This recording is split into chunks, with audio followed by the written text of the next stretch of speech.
গেল শুক্রবারেও জাবের তার সাথে আরও যারা ছিল আহত, তারা আবারও দিবালোকের সামনে গুলিবিদ্ধ হয়েছে।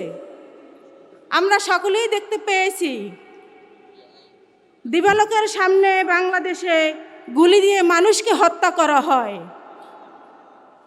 আমরা কি এই হত্যা আরও চেয়েছি?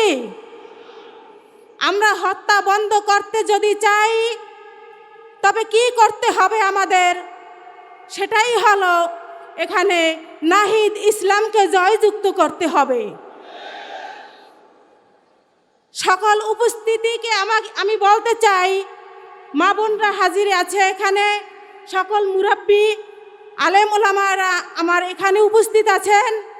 নাহিদ ইসলামকে যদি আমরা জয়যুক্ত না করতে পারি, এর চেয়ে লজ্জার কিছু আর বাংলাদেশে থাকে না। আমরা কি আজকে ওয়াদা করতে পারি নাহিদ ইসলাম এই 11 আসনে জয়যুক্ত হবে?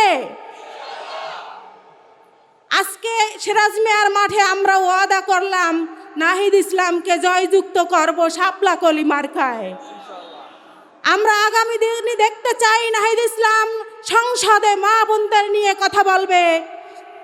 যারা ওসমান হাদিকে দিবালোকের সামনে গুলিবিদ্ধ করে দেশ থেকে সরিয়েছে তাদের বিচারের আওতায় আনবে। আমরা এটা সবার কাছ থেকে কাম্য করতে চাই।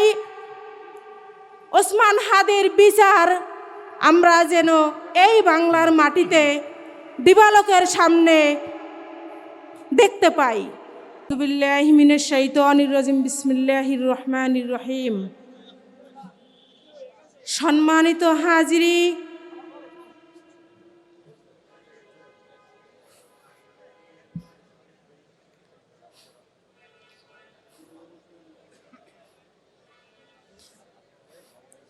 আমি কথা বলতে এসেই আমার কথা হারিয়ে ফেলেছি। আপনারা সবাই জানেন আমার ভাই ওসমান হাদি, ওকে আমরা হারিয়েছি আজকে 57 দিন হয়ে গেল। আসসালামু আলাইকুম ওয়া রাহমাতুল্লাহি ওয়া বারাকাতুহু। আমার জন্য সবাই দোয়া করবেন, আপনাদের সকলের জন্য আমার দোয়া কাম্য। ইনকিলাব ইনকিলাব, জিন্দাবাদ জিন্দাবাদ জিন্দাবাদ জিন্দাবাদ। আমরা সবাই হাদি হব, যুগে যুগে লড়ে যাব। আমরা সবাই হাদি হব। আমার ভাই কবরে, আসসালামু আলাইকুম ওয়া রাহমাতুল্লাহ। খুনি কেন বাহিরে? আমার ভাই কবরে, হাদি ভাই মরলো কেন? প্রশাসন জবাব চাই, হাদি ভাই মরলো কেন? ইনকিলাব ইনকিলাব। বিসমিল্লাহির রহমানির রহিম।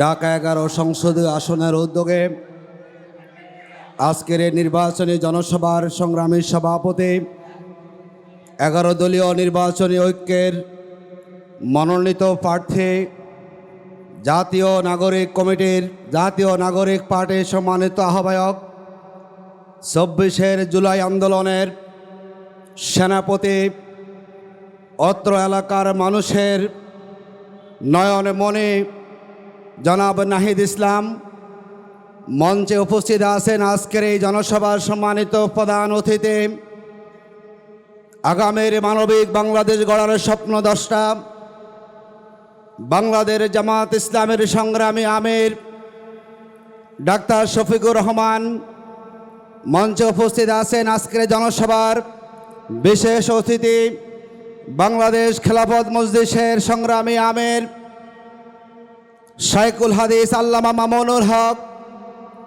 শহীদ পরিবারের সম্মানিত সদস্যবৃন্দ, মঞ্চে উপবিষ্ট জামাত ইসলামী জাতীয় নাগরিক পার্টি 11 নির্বাচনী ঐক্যের কেন্দ্রীয় এবং স্থানীয় নেতৃবৃন্দ, সম্মানিত সাংবাদিক বন্ধুগণ, সম্মানিত রামপুরা বাড্ডা বাটারাবাসী, আসসালামু আলাইকুম রহমতুল্লাহি ওয়া বারাকাতুহু। সম্মানিত উপস্থিতি, 24 5ই আগস্ট যে বিপ্লব হয়েছে, সেই বিপ্লবের মধ্যে দিয়ে বাংলাদেশের মানুষ এখন একটা নতুন রাজনৈতিক বন্দোবস্ত দেখতে চায়।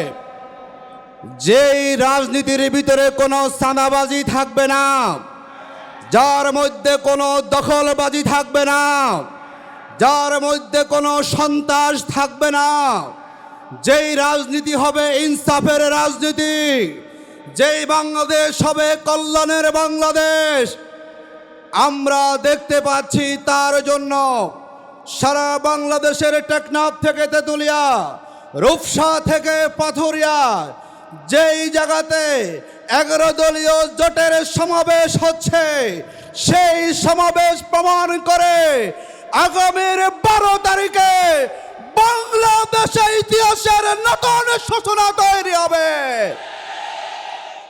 যারা মনে করেছেন জুলাই বিপ্লবকে অস্বীকার করে আবার জনগণের ম্যান্ডেট নিয়ে জনতন্ত্র কায়েম করবেন, আপনাদের এই স্বপ্ন কখনো পূরণ হবে না। যার জন্য আমরা দেখলাম গণজোয়ারে বিতসন্ত্রস্ত হয়ে যিনি আগামীর বাংলাদেশের প্রধানমন্ত্রী হওয়ার স্বপ্ন দেখছেন, তিনি এখন বক্তব্যে আবল তাবল বলা শুরু করেছেন না। তিনি আমাদেরকে বসে একটা প্ল্যান দিবেন, উনি আমাদেরকে এমন পরিকল্পনা দিবেন যা আমাদের আছে তা কি করছে বলেন তো, তা দিতে স্যার আমাদেরকে ঠিক কিনা বলেন। উনি কোনো দেশের সম্বন্ধে জানা নাই, শোনা নাই, কোন জেলায় কি লাগবে তাও জানেন না। এর মবুজ লোক কখনো প্রধানমন্ত্রী হতে পারেন না। আমি আর একটা কথা বলে শেষ করছি। যারা 17 বছর দেশের বাহিরে ছিলেন, আমরা আপনাদেরকে সম্মান করেছিলাম। দুর্ভাগ্য হচ্ছে সেই সম্মানের জায়গাটা আপনারা নিজেরাই নষ্ট করে ফেলেছেন, ঠিক না বলেন? যেই ডাক্তার শফিকুর রহমানরা বাংলাদেশে বারে বারে কারাগারে গিয়েছেন, জেল মামুনুল হকরা বারে বারে কারাগারে গিয়েছেন, যেই নাহিদ ইসলামরা জীবনে বাজি রেখে জুলাই বিপ্লবকে সফল করেছেন, আজকে আপনি গুপ্ত সুপ্তের কথা বলে তাদেরকে আপনি অপমানিত করছেন। আমরা বলতে চাই, যিনি 17 বছর দেশের বাহিরে পলাতক ছিলেন, আপনি হচ্ছেন বাংলাদেশের গুপ্তের কমান্ডার। যিনি গুপ্তের কমান্ডারের দায়িত্ব পালন করে আপনার জনশক্তিকে দেশের ভিতরে নির্যাতনের মুখে ফেলে দিয়ে যিনি 17 বছর আরামায় এসেছিলেন, তিনি এসে আবার আমাদেরকে সবক দিবেন, এই সবক জনগণ মানতে চায় না। আসর আগামী 12 ফেব্রুয়ারি যেভাবে সারা দেশে গণজোয়ার তৈরি হয়েছে, আমরা আশাবাদী আমাদের এই মঞ্চে আগামীর প্রধানমন্ত্রী বসে আছেন ইনশাআল্লাহ। ডাক্তার শফিকুর রহমানের নেতৃত্বে যে নির্বাচনী ঐক্য ইনশাআল্লাহ সংখ্যাগরিষ্ঠ আসন পেয়ে এই ঐক্য ক্ষমতায় যাবে ইনশাআল্লাহ। এবং ডাক্তার শফিকুর রহমান হবেন আগামীর মানবিক বাংলাদেশের প্রধানমন্ত্রী।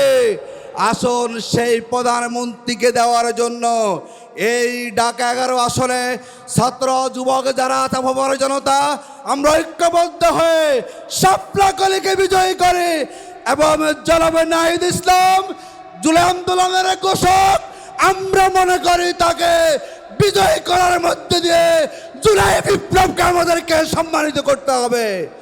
আল্লাহ হাফেজ। বাংলাদেশ জিন্দাবাদ, শাপলা কলি জিন্দাবাদ, নির্বাচনী ঐক্য জিন্দাবাদ। আসসালামু আলাইকুম রহমতুল্লাহ বারাকাতুহু। নারে তাকবীর, নারে তাকবীর।